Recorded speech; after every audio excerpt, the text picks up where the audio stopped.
Oi pessoal, bom dia, boa tarde, boa noite, boa madrugada. Estamos aqui em mais uma aula de Direito Penal. Espero que você esteja achando Direito Penal a melhor matéria do mundo. Agora o Direito Penal é para as pessoas inteligentes, como eu, como você, como o Eduardo. A gente aqui que tá... O Eduardo é... aqui que a gente tá aprendendo tudo. Então por isso que às vezes se torna um raciocínio um pouquinho complexo. Mas assim, a partir do momento que esse pensamento, essa forma de raciocinar do criminalista imiscui na sua cabeça, o direito penal fica muito tranquilo. Ah, professor, mas é muito difícil. Não é, turma. Ninguém nasceu sabendo de tudo. Ninguém. Nem eu, nem você. Ninguém nasceu sabendo de tudo. Tudo a gente foi aprendendo aos pouquinhos, junto com nossos instintos, aí veio a experiência, veio os aprendizados de outras pessoas e aí a gente foi aprendendo as coisas. Então, foco nos estudos, que se você estudar, você realmente vai dominar essa matéria. Você vai pensar como um criminalista e tudo vai ficar lógico, porque o direito penal, acima de tudo, é lógico, tudo tem um sentido, tudo tem um porquê.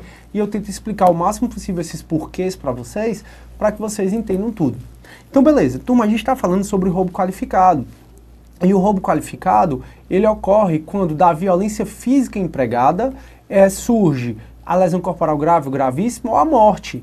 E nós vimos, turma, que esse resultado mais grave pode ter surgido a título de dolo ou a título de culpa para qualificar, e é gerado esse resultado mais grave pela violência física, e esse resultado mais grave, essa violência física, aliás, ela foi utilizada durante o roubo e em razão do roubo. Beleza. E nós estamos conversando agora sobre a consumação do latrocínio. E o latrocínio, como roubo qualificado que é um crime complexo. Ele protege tanto o patrimônio, como protege a vida da pessoa. E aí, por que o patrimônio? Porque o latrocínio, ele protege o patrimônio e a vida, surgem algumas questões que a gente precisa debater, como a consumação. E aí eu pedi para você raciocinar sobre como é que vai ser a consumação do latrocínio. Nos casos, por exemplo, onde o indivíduo não consegue subtrair o patrimônio e nem consegue tirar a vida. Então, turma, eu atirei na pessoa para que ela morresse e eu pegasse o patrimônio dela. Então o cara tá lá andando de moto. Eu atirei contra ele com o intuito dele cair e eu roubar a moto dele. Só que eu atirei, não pegou e ele conseguiu fugir. Ou seja, fiquei sem o patrimônio e fiquei sem a vida. Aqui, nesse caso, acredito que ninguém tem dúvida que nesse caso eu vou responder pelo latrocínio na forma tentada. Já, turma, pode acontecer de eu conseguir subtrair o patrimônio do indivíduo e não conseguir tirar a vida dele. Então eu atirei contra o cara da moto, ele caiu, ele não morreu, mas eu queria que ele tivesse morrido, independente de eu querer ou não, porque pela culpa, se ele morresse por culpa minha, também seria latrocínio. Mas eu atirei contra ele, ele caiu, não morreu, mas eu consegui levar a moto. Nesse caso, eu vou responder também por tentativa de homicídio. Eu também vou responder por latrocínio tentado. Por quê, professor? Porque de acordo com o entendimento do Supremo, a gente vai até já ler a súmula 610, o que vale é o bem jurídico mais importante. E o bem jurídico mais importante é a vida. Então, o latrocínio só vai ser na forma consumada caso a vida seja ceifada. Caso a gente tire a vida da pessoa com a intenção de subtrair seu patrimônio.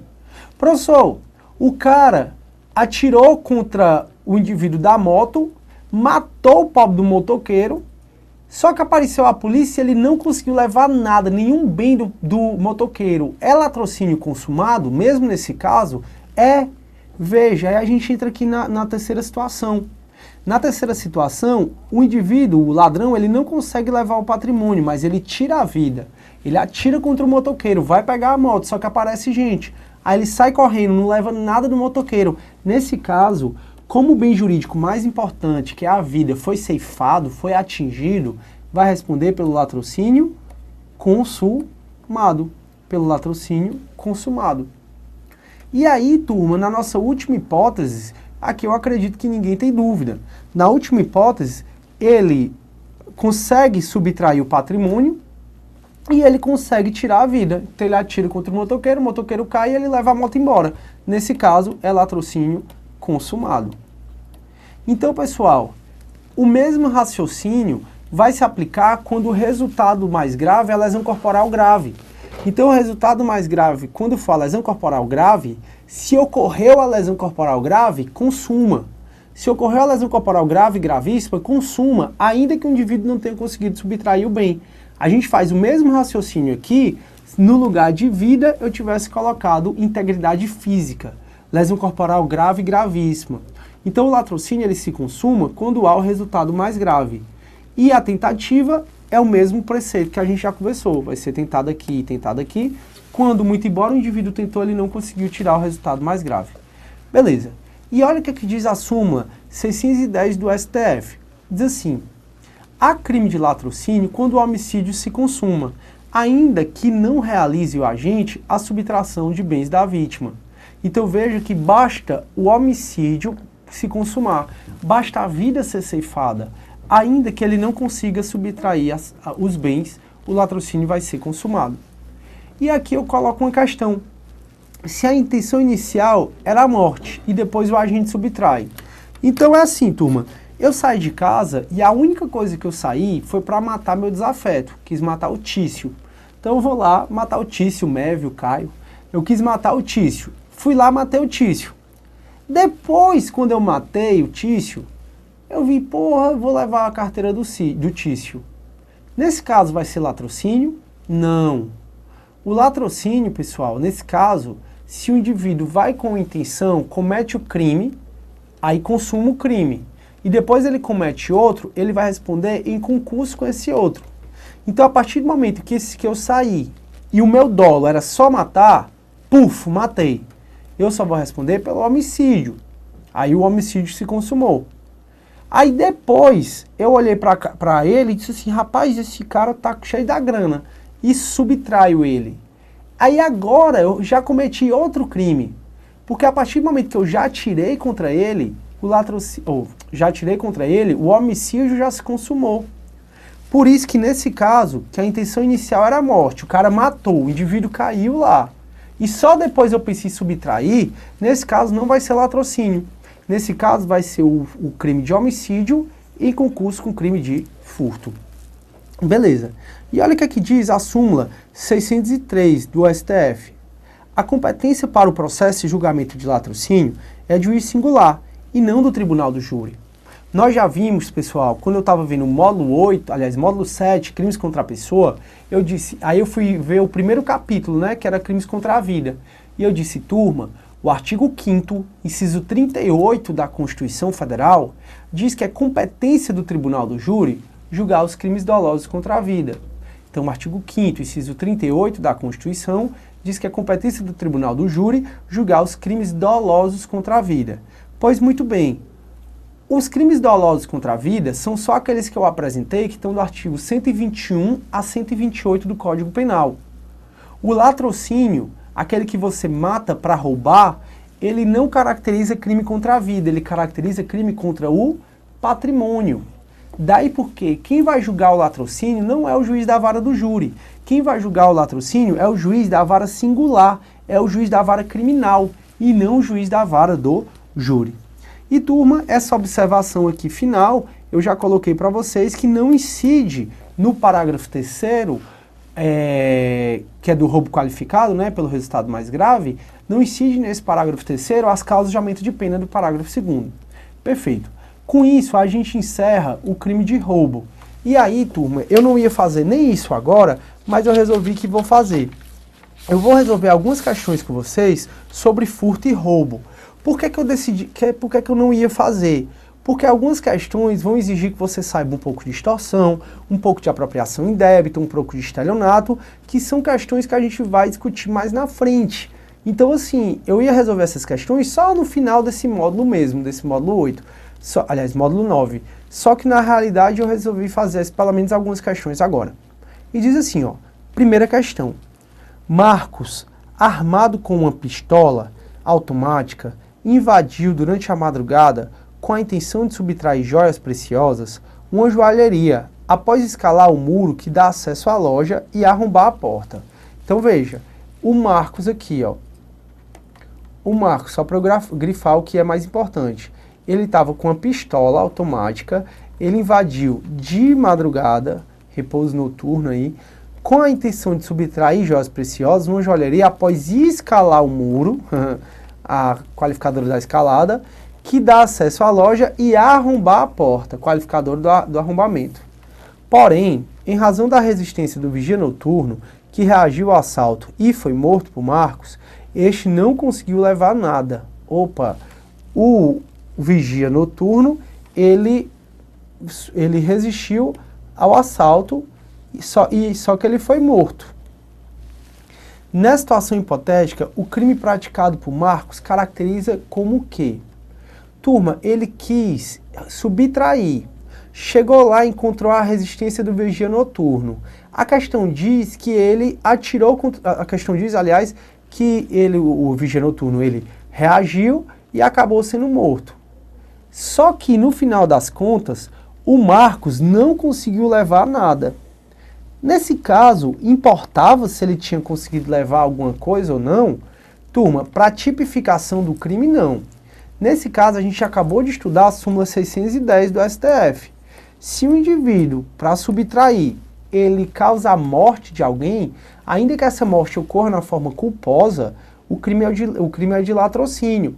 E o latrocínio vai ser consumado quando a vida é ceifada, ainda que o indivíduo não consiga subtrair nada. Daí porque a resposta vai ser a seguinte: tentativa de furto qualificado pela escalada ou pelo rompimento de obstáculo seguida do homicídio. Aqui está falso. A questão te dá a entender justamente vai ser o furto. Mas a partir do momento que ocorreu a morte, o latrocínio ele vem absorver o furto. E como a gente falou, essas causas de aumento de pena ou essas questões do furto, elas não são aplicadas no roubo e vice-versa. Daí porque o crime vai ser só de latrocínio mesmo na forma consumada. Não é tentativa de furto qualificado, porque, como eu falei, o latrocínio ele acaba absorvendo o furto. Ele acaba absorvendo o furto, então você não vai responder pelo crime de furto. B, tentativa de latrocínio não. Por quê? Porque a vida do segurança foi ceifada. C, latrocínio consumado. Correto. D, tentativa de roubo majorado. Falso, porque no parágrafo 3º, que é o do latrocínio, não se aplica, pessoal, às majorantes, por isso que tentativa de roubo majorado está errado, e é homicídio qualificado consumado. Essa aqui está errado. Próximo.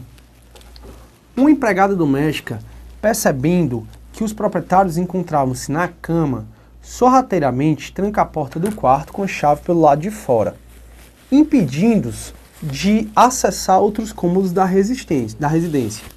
Imediatamente permite a entrada de 2 comparsas que durante 10 minutos passam a recolher todos os objetos de valor que conseguem transportar em 2 mochilas grandes de costa.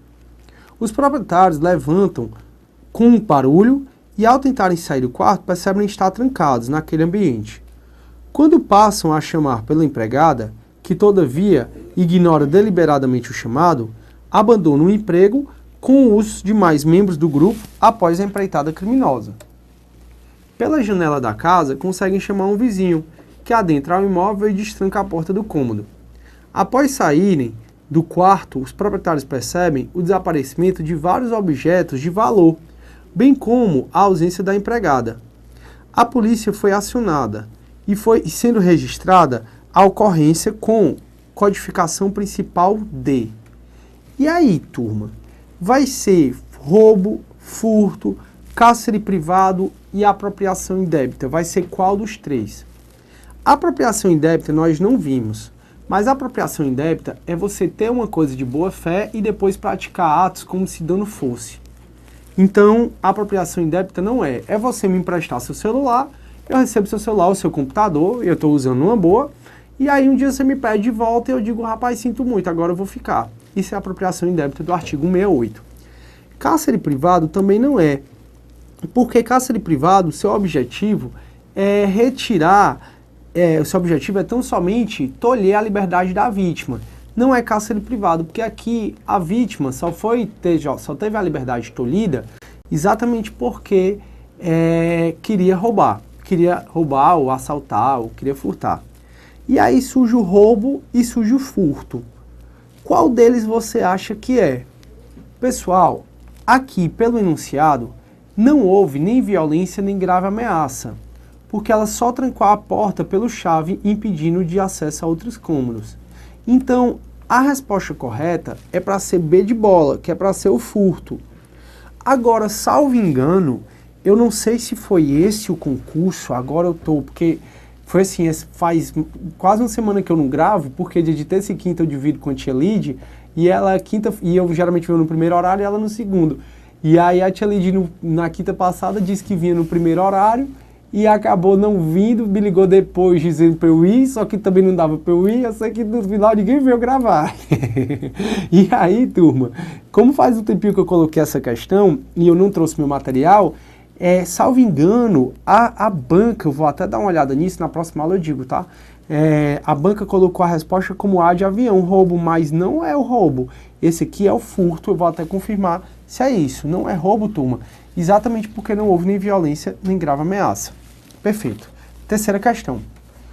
No que diz respeito aos crimes contra o patrimônio previstos no Código Penal, é correto afirmar que, item A, subtrair coisa móvel alheia para si ou para outra, mediante grave ameaça ou violência à pessoa, e mantendo a vítima em seu poder, restringindo sua liberdade, caracteriza o crime de extorsão mediante sequestro.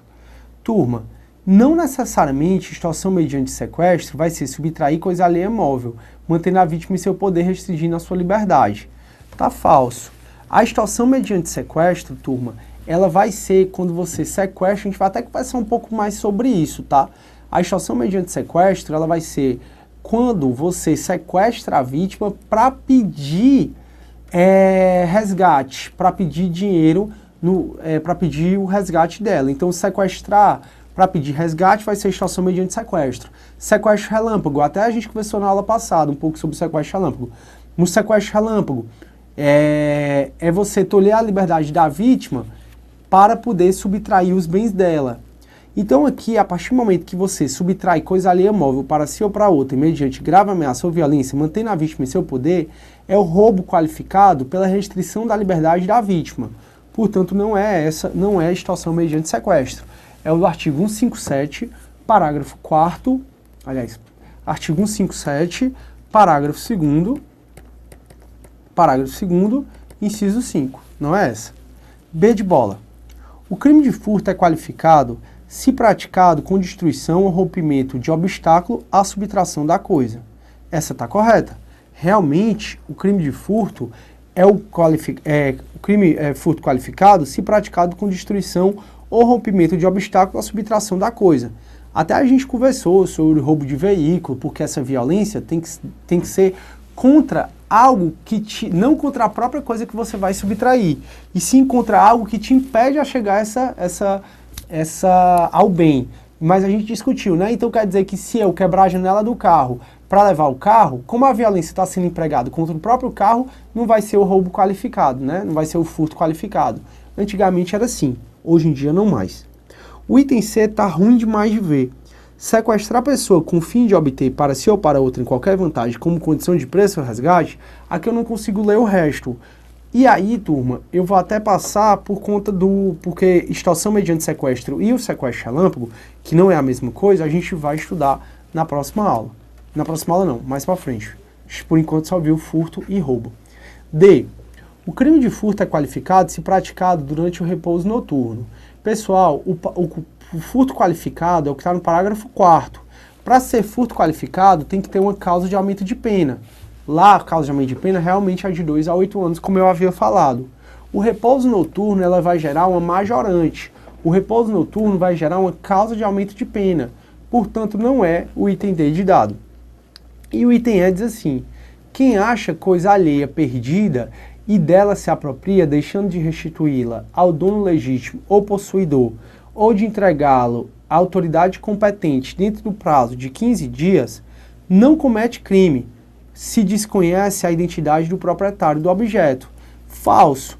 Ele comete o crime de apropriação de coisa achada, porque caso ele não conheça o proprietário do objeto que ele achou, ele tem que entregar para a autoridade competente. Então você achou R$50 no chão, se você acha que é seu dia de sorte porque vai ficar com esse dinheiro, sinto muito, seu dia de sorte lhe tornou em um criminoso. Porque existe o crime de apropriação de coisa achada. Se você achou o dinheiro, em tese você tem que devolver para o dono, ou legítimo possuidor, ou se você não conhecê-lo, deve entregar à autoridade competente.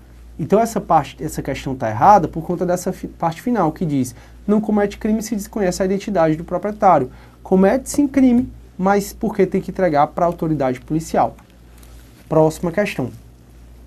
Considere que João, por vários meses, tinha captado sinal de televisão a cabo por meio de ligação clandestina, e que, em razão dessa ligação, considerável valor econômico tenha deixado de ser transferido à prestadora de serviço.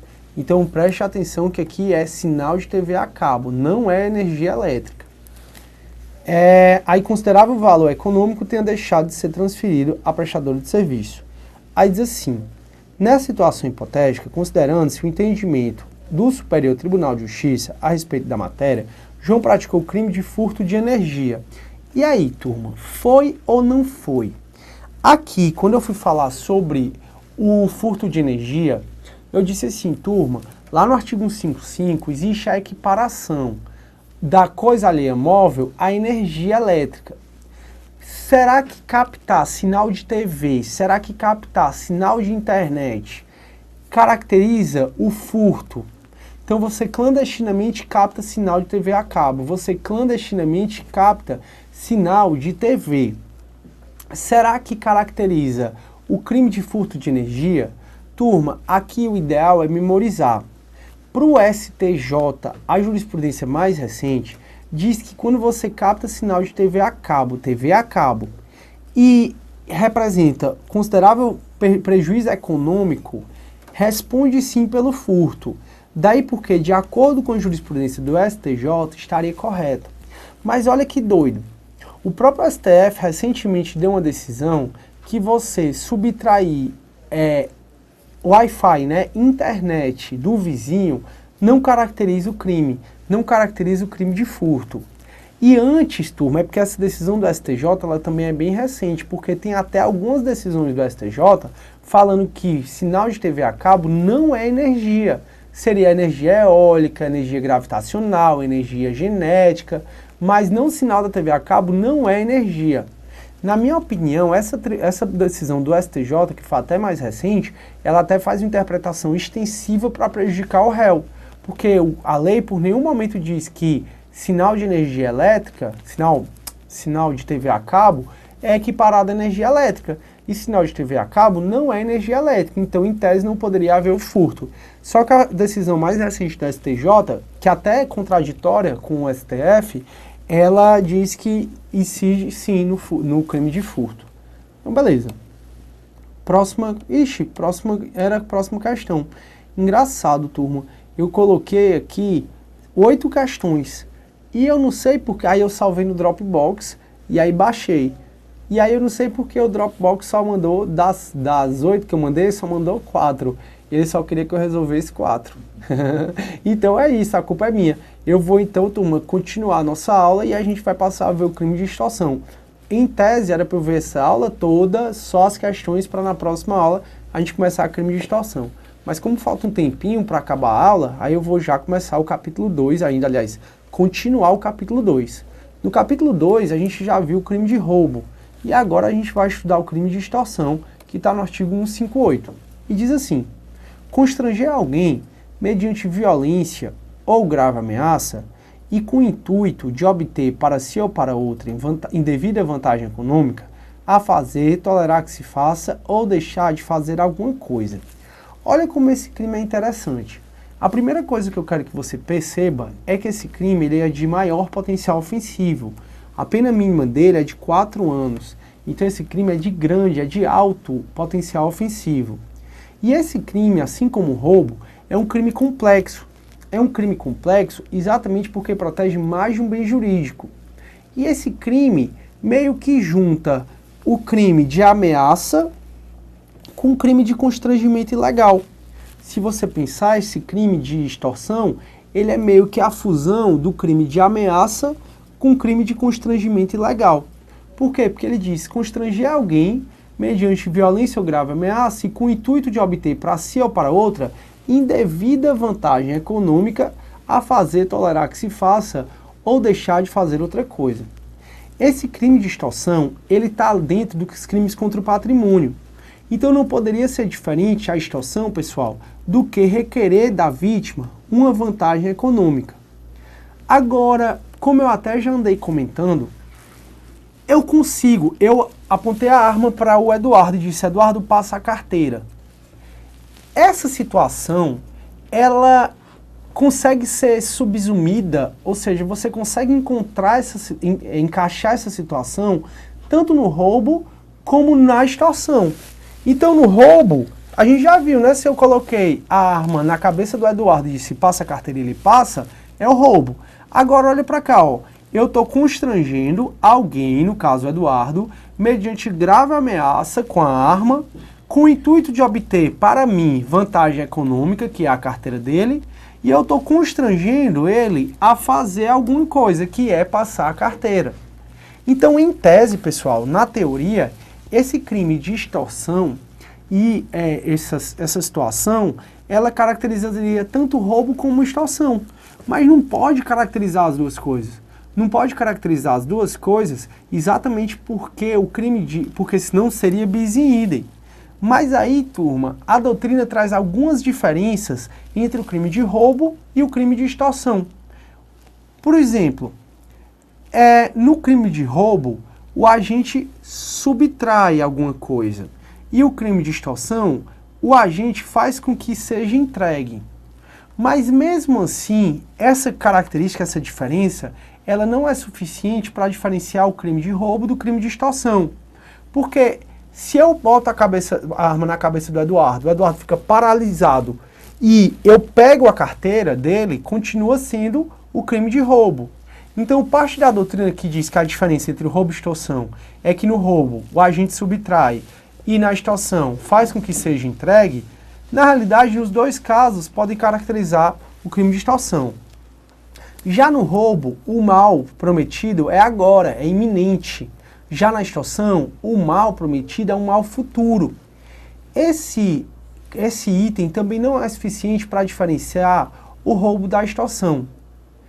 A principal característica que diferencia o roubo da extorsão é exatamente a necessidade ou não da vítima ter que atuar para que o criminoso obtenha a vantagem patrimonial.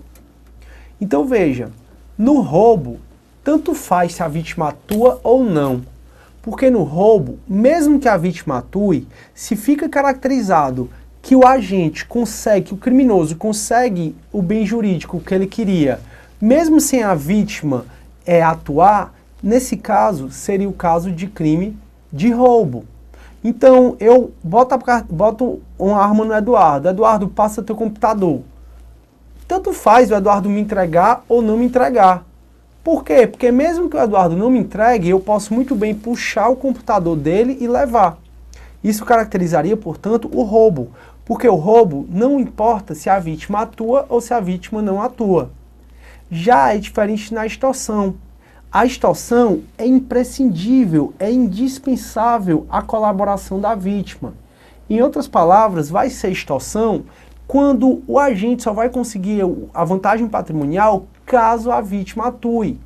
Outro dia, pessoal, há muito tempo atrás, ligaram lá para casa. Quando eu ainda morava com meus pais. Olha aí, ligaram e disseram assim: olha, eu tô com algum conhecido aqui seu. Não sei se é seu pai, se é seu irmão, se é seu tio. E esse alguém, se você não comprar 100 reais, olha aí, 100 reais de crédito de celular, eu vou matar essa pessoa. Então vá lá comprar 100 reais de crédito de celular. Turma, isso que ele cometeu foi roubo ou foi extorsão? Isso que ele cometeu foi extorsão. E extorsão consumada, tá? Porque a gente vai já ver que extorsão é um crime formal. Isso significa que vai consumar independentemente de ele ter conseguido a vantagem devida ou não. Como eu sei que, infelizmente, dos presídios, só o que tem é celular lá dentro. Na comarca que eu trabalho tem celular, tem É até complicado falar isso, mas em algumas comarcas, digamos assim, tem até celular, TV, videogame. Às vezes eu chegava para intimar um preso, ele tava lá morrendo de matar o povo no videogame. Eu digo, eita, jogando Call of Duty, jogando God of War. Eu digo, eita, esse aí tá sendo ressocializado no videogame. Isso não é só na comarca que eu trabalho não, são em várias outras. E aí, turma, nesse caso, eu sei que tem vários celulares dentro do presídio e a galera liga dentro do presídio. Então, nesse caso, eu não fiz nada. Mas o que ele praticou foi extorsão. Porque ele necessitava que eu atuasse para ele conseguir a vantagem devida. Não foi roubo, foi extorsão. Meu tempo acabou, aí a gente vai conversar sobre isso mais na próxima aula. Na próxima aula eu explico melhor o slide anterior, porque eu passei e nem expliquei direitinho, e eu continuo falando da diferença de roubo de extorsão e de extorsão de construção. Turma, fiquem com Deus, viu? Tudo de bom e bons estudos. Tchau, tchau.